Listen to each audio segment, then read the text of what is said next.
O canal José Neumann Pinto do YouTube tem a grande, subida honra de receber o professor Roberto Mangabeira Unger, da Universidade de Harvard, em Cambridge, em Massachusetts. Carioca, pensador, 72 anos, ex-ministro de Assuntos Estratégicos no Brasil, conhecido conselheiro político, colaborou com Ulisses Guimarães, Leonel Brizola, Ciro Gomes e outros políticos brasileiros. E com o Ciro ele assinou um livro a 4 mãos, O Próximo Passo, uma edição desta mesma editora que editou o meu livro, Sei de Lula. Sei de Lula. É o Zé Mário Pereira, da Top Books do Rio. É uma honra, professor, recebê-lo no canal José Neumann Pinto, com 318 mil inscritos. Seja bem-vindo. Não estou ouvindo. Voz. Agora sim. Sim. É uma honra recebê-lo. Muito obrigado. O senhor é neto de Otávio, o denista e socialista. Sou neto de Otávio. Sou neto de Otávio e sobrinho neto de João. E sobrinho neto de João Mangabeira. Esses dois nomes, professor, são nomes que ilustram a política brasileira, que não merece esses nomes, porque hoje nós não temos mais ninguém que se pareça com esses dois ilustres baianos, ex-governador da Bahia, o seu avô. É filho de alemão, o professor.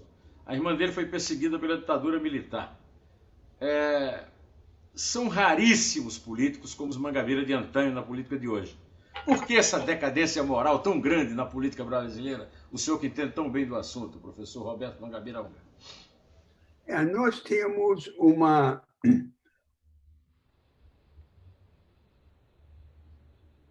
Está falhando a sua comunicação. Eu não estou ouvindo, professor. Ainda não elevou o padrão de exigência. Né? E nós estamos temporariamente nessa terra de ninguém, que é ilustrada pela atual sucessão presidencial. Quando nós temos dois candidatos na posição de liderança, um com o antagonismo da maioria do eleitorado e hoje com o antagonismo da quase maioria do eleitorado. Cada um precisa do outro. Um só ganha se tiver o outro como opositor. E nenhum dos dois propõe uma alternativa que diga respeito aos problemas reais do país. Mas eu vejo uma coisa mais grave ainda, professor Mangabeira. É que nós, graças a uma reeleição muito mal feita, nós somos obrigados a conviver com uma polarização eterna e com dois presidentes perpétuos que poderão, enquanto viver, disputar a eleição um com o outro. Então, mais do que tudo, nós estamos diante de uma situação que eu não sei se o senhor, com a sua experiência, o seu conhecimento, já viu algo semelhante no mundo. Mas qual é o mais grave, Neumann? O mais grave é que o cerne da proposta desses dois candidatos é o casamento do fiscalismo financista, a rendição ao rentismo financeiro, de um lado, e o pobrismo de outro, a distribuição das sobras do rentismo financeiro para os pobres. Foi justamente sob a égide dessa doutrina que o Brasil chegou ao abismo onde nós estamos. O país parou de crescer, a distância entre o Brasil e os países liderantes do mundo aumentou, estamos no chão. Essa é a realidade. Esses dois candidatos não oferecem ao país a alternativa produtivista e capacitadora de que precisamos.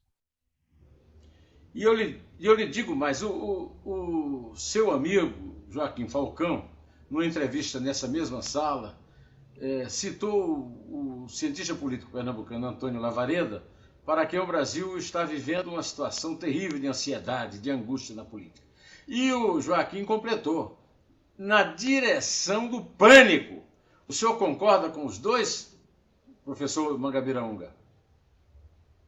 Na direção do pânico, quer dizer, na direção da anarquia, na direção do vazio programático. Qual é o nosso maior problema nacional hoje, Neumann? O nosso problema maior nacional não é a desigualdade. O nosso maior problema nacional é a mediocridade. Nós estamos afundando no pântano da mediocridade.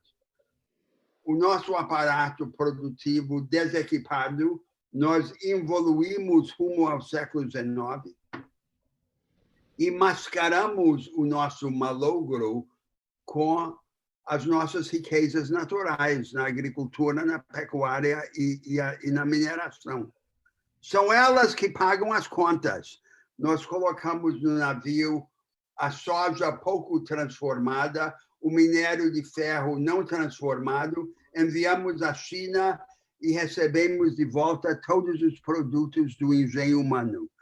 Essa troca é o sinal do nosso fracasso, é a comprovação do nosso malogro nacional. Nós precisamos agora de um outro projeto, de um projeto que equipe o aparato produtivo do país, na época da economia do conhecimento, que capacite os brasileiros por uma maneira de ensinar e aprender que rompa com o enciclopedismo raso e enciclopédico que domina a economia brasileira, por uma reinvenção da política regional para que esse novo projeto produtivista toque o som da realidade regional em cada uma das grandes regiões do país e por um aprofundamento da democracia brasileira, a construção de uma democracia que não necessite de crises para possibilitar mudanças. É disso que precisamos. Essa é a tarefa, uma tarefa de reconstrução institucional. Nós não vivemos um grande momento de reconstrução institucional desde a época de Vargas, o Vargas de 50, o corporativismo de Vargas. Eu não proponho a volta ao corporativismo de Vargas, mas hoje ele está esvaziado pela imitação dos Estados Unidos, o neoliberalismo, e vivemos em meio aos destroços do corporativismo varguista. Essa é a nossa situação. Nós temos alguma chance de sair dela, de superá-la, professor? Porque, veja bem... Temos sim, e a razão pela qual temos é que há uma outra realidade social no Brasil hoje. Hoje nós temos uma segunda classe média, mestiça, morena, que vem de baixo, uma pequena burguesia empreendedora, a grande parte dela evangélica, que abraçou uma cultura de autoajuda e iniciativa. Atrás dela, há milhões de trabalhadores ainda pobres que querem seguir o exemplo dessa vanguarda de emergentes. A grande revolução brasileira hoje seria o Estado brasileiro se colocar como o aliado desses emergentes e desses batalhadores, usando o poder e o recurso dos Estados para uma democratização radical de oportunidades e de capacitações. Um projeto produtivista, capacitador e includente. Esse deve ser o nosso objetivo nacional. Não vamos consegui-lo com esses candidatos liderantes que estão aí.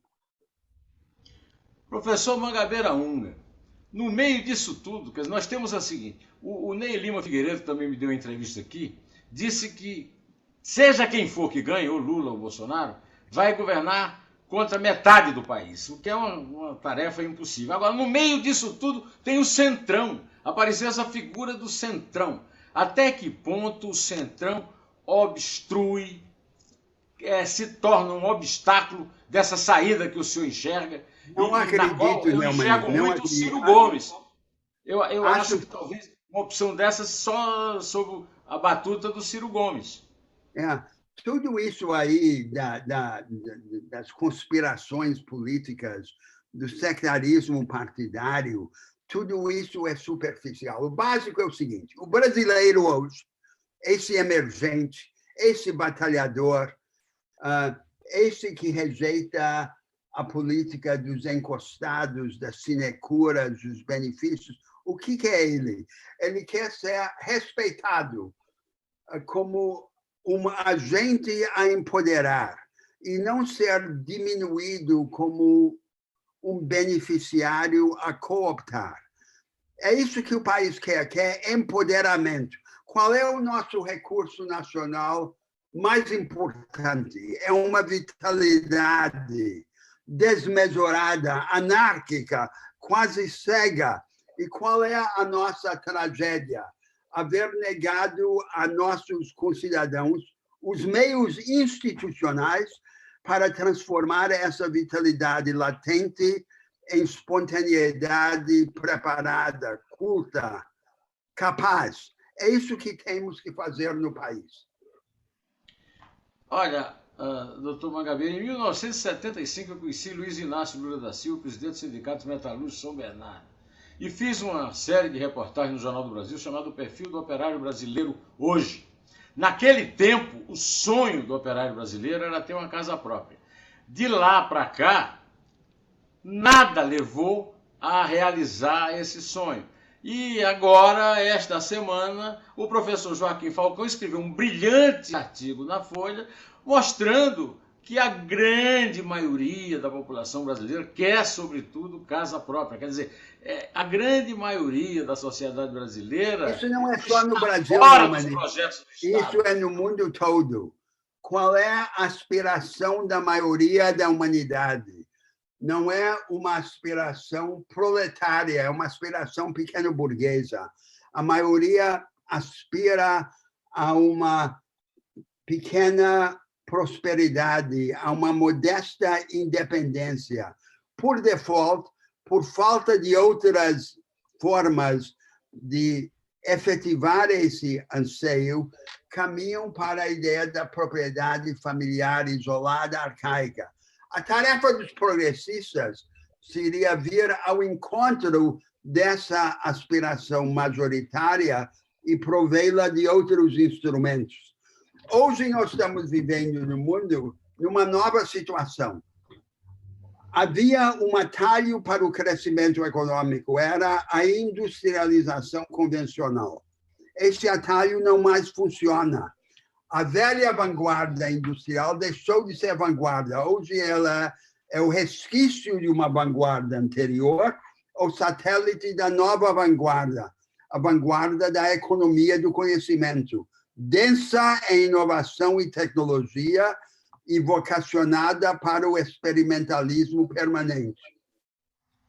O problema é que essa nova vanguarda, onde ela existe, nas grandes economias do mundo, existe apenas em forma insular, com uma série de franjas excludentes que excluem a grande maioria das empresas e dos trabalhadores. O que teríamos de fazer é romper esse dilema do segundo lado, construindo uma economia do conhecimento includente. Agora, isso... Faltou.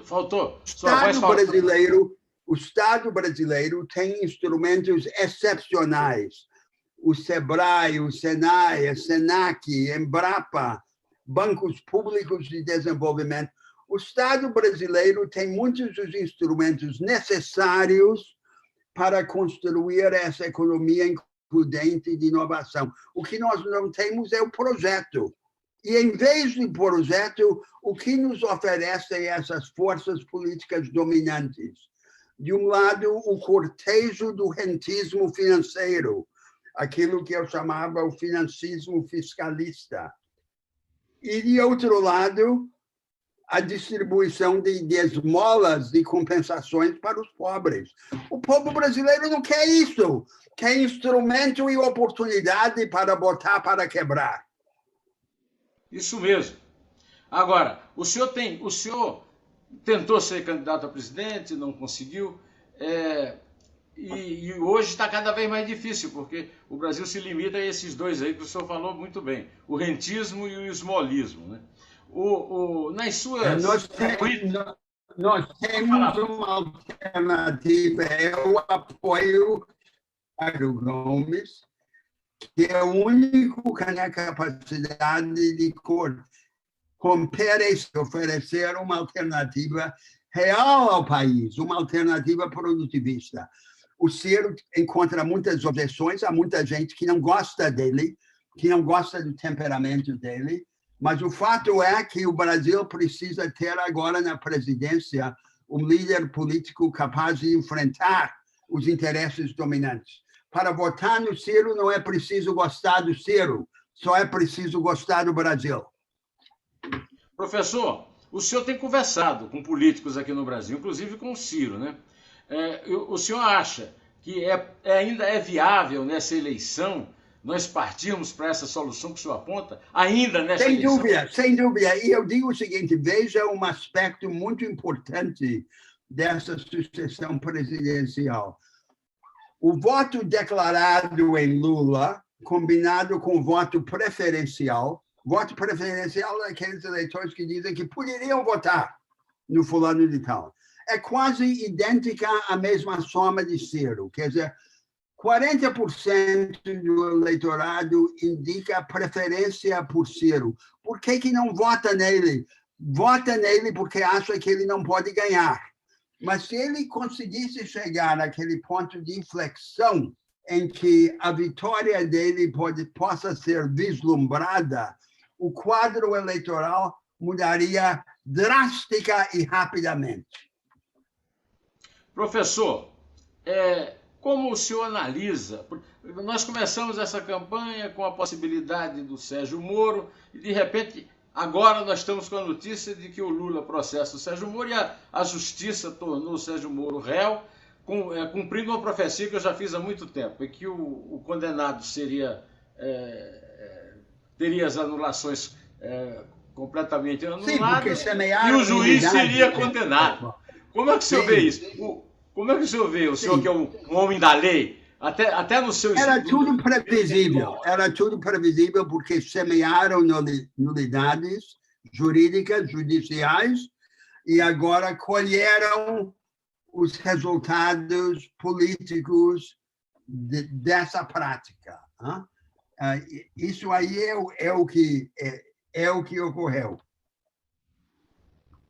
Professor, o senhor, além de políticos, o senhor tem conversado muito com artistas, como, por exemplo, Caetano Veloso, de quem o senhor é amigo, né?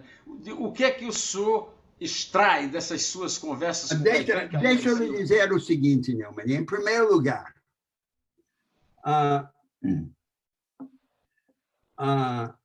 a ideia aceita por alguns desses artistas de que o Lula, com todos os seus defeitos, representa o resguardo da civilização contra a barbárie. A barbárie seria Bolsonaro. Foi essa civilização reduzida ao financismo e ao pobrismo que resultou na barbárie. Como é que podemos repetir esse drama? Não há esperança nisso, não há condição de avanço. E aí eu chego à minha segunda indagação, Neumann. Por que a elite de endinheirados no Brasil está procurando um candidato? Sempre teve um candidato em Lula. Quer dizer, o que faz Lula? Lula chama os banqueiros para governar o país e distribui um pouco das sobras para os pobres, para calá-los. O que querem mais os banqueiros? Por que estão procurando um outro candidato? Por puro preconceito de classe, por preconceito cultural. Nós, os progressistas, nós que queremos levantar o Brasil do fosso, é que deveríamos estar querendo construir uma alternativa política. O senhor é um grande especialista, o senhor é conhecido como um grande pensador, mas é também um homem da lei, como eu estava dizendo, até no seu e-mail tem a palavra lei em inglês, né? Como é que o senhor enxerga esse conflito agora entre o Supremo e o presidente da República, com o Supremo tomando decisões até fora da Constituição? Há um grande vazio político. No nosso regime, o regime presidencialista, estando o presidente desorientado, fraco, chegado a golpes e contra-golpes e desinteressado dos negócios do Estado, da prática de governo, há um vazio no centro. Esse vazio é preenchido pela anarquia. E uma das formas da anarquia é o ativismo judicial, em que os juízes dos tribunais superiores, sobretudo do Supremo Tribunal Federal, começam a instituir uma espécie de estado de exceção permanente. O resultado é a expressão derivada dessa circunstância maior. Nós precisamos ter na presidência da República alguém que faça valer a autoridade da presidência da República, que tenha visão clara e vontade forte. Quando nós tivermos um projeto forte no centro do poder, nós voltaremos a ter partidos fortes. Os reformadores, em geral, imaginam no Brasil que os partidos fortes são a causa dos projetos fortes. No Brasil, aconteceu o inverso. O regime mais partidário mais forte que nós tivemos foi o que evoluiu na República de 46, em torno do projeto Getúlio. Os partidos a favor de Getúlio e os partidos contra o Getúlio foram fortes porque havia um projeto forte. Enquanto o Getúlio se reinventou como nacionalista industrializante e houve um projeto forte. Voltaremos a ter partidos fortes quando voltarmos a ter um projeto forte. E o projeto forte agora no Brasil só pode ser tem que ser o projeto de equipar a produção brasileira e capacitar os brasileiros. Professor Mangabeira Unger, nós temos a presença frequente dos militares na política no Brasil, que é um absurdo. Por exemplo, agora, o Mourão, que é o vice-presidente, está participando de um projeto militar que quer interferir em tudo.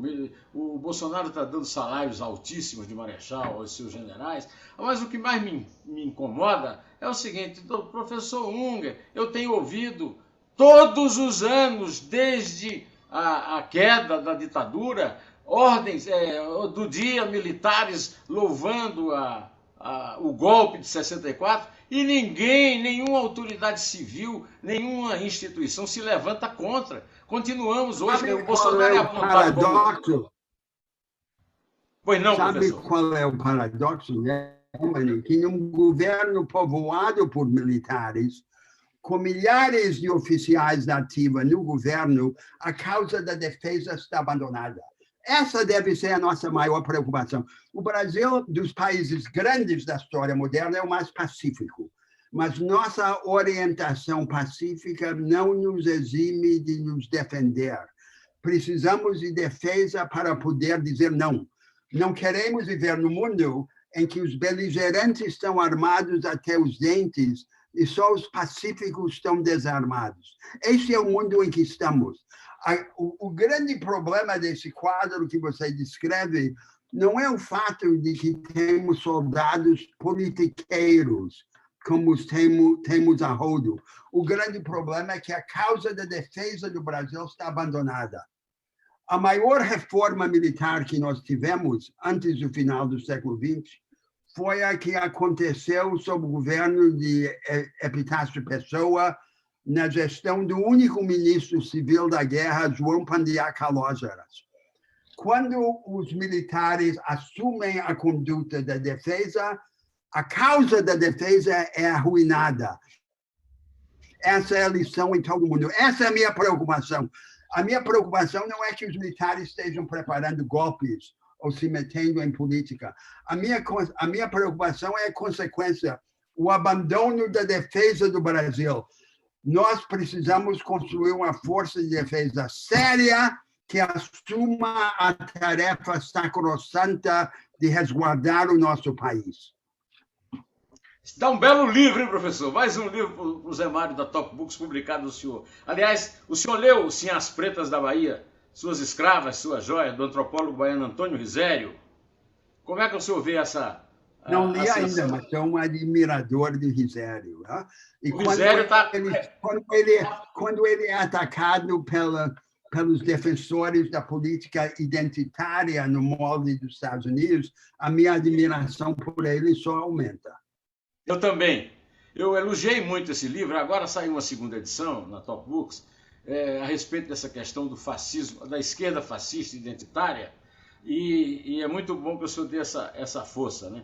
Mas o Risério está isolado, né, nessa briga, mas é um brilho, né? É uma coisa brilhante, né? Mas, professor... Nós estamos acostumados a isso na Bahia, Neumann. Né? Não na Bahia, no Brasil. B de Bahia, B de Brasil, né? Professor, está terminando o nosso tempo, mas eu queria que o senhor desse uma palavrinha a respeito da guerra, da invasão da Ucrânia sobre a Rússia.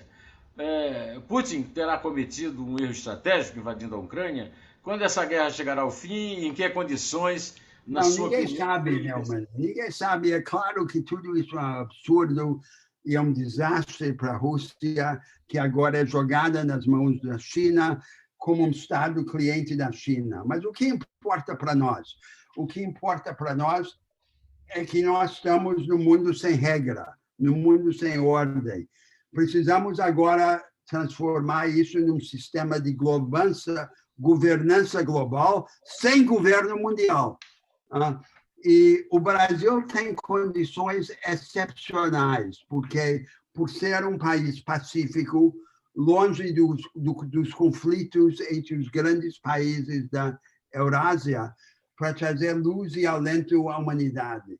Se nós conseguirmos acertar o nosso próprio caminho, poderemos desempenhar um papel exemplar na humanidade.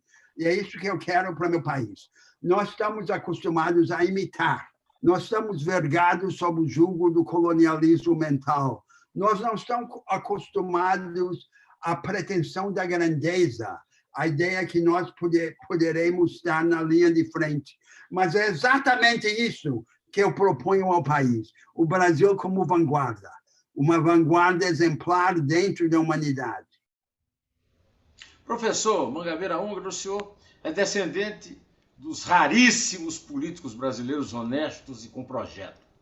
O senhor mora nos Estados Unidos, então me responda. Eu acabo de ver um filme do filho do Flávio Tavares, Camilo Tavares, mostrando a importância dos Estados Unidos no golpe de 64. Agora, me parece que o mundo espera que os Estados Unidos não permitam o golpe do Bolsonaro e dos seus soldados. O senhor acha que os Estados Unidos são um garante da democracia no Brasil neste momento? Não, claro que não. O único garante da democracia no Brasil tem que ser o Brasil, o povo brasileiro. Não é que os Estados Unidos nos acorrentaram. Claro que eles intervieram na nossa política, ajudaram a nos impor a ditadura. Mas quem é o culpado? Nós é que somos os culpados. Tratemos de nos levantar. Tratemos de dar braços, asas e olhos a essa vitalidade brasileira. Professor, para encerrar, o senhor é sempre muito taxado como messiânico. Hoje se fala muito na religião, na política, né? Como é que o senhor encara essas críticas do seu messianismo e como é que a religião na verdade, usada de forma abusiva por esse Bolsonaro e seus pastores, pode ainda influir na política brasileira? A política, quando ela é séria, necessariamente tem uma dimensão profética. Ela resolve os problemas concretos à luz de um horizonte. E esse horizonte, para o progressista, é a ideia de um engrandecimento compartilhado. Como é que nós nos engrandecemos? Nós nos engrandecemos juntos. Essa é a ideia central do liberalismo, do socialismo, é isso que importa. E como é que nós fazemos isso? Nós fazemos reconstruindo as estruturas institucionais. a política séria não só tem que ter uma dimensão profética, mas tem que ter um conteúdo institucional. Agora, para aprofundar a democracia brasileira e construir no Brasil uma democracia de alta energia que não necessite de traumas para permitir a transformação, e uma reconstrução da economia de mercado, para que mais gente tenha mais acesso a mais mercados de mais maneiras. É isso que é sério na política. A orientação profética transformadora combinada com o experimentalismo institucional. É isso o que eu proponho a meus concidadãos. E nós todos temos a graça e a honra de tê-lo como concidadão e de agradecer as suas sábias palavras neste momento em que o Brasil tanto precisa delas, professor. Muitíssimo, muitíssimo obrigado.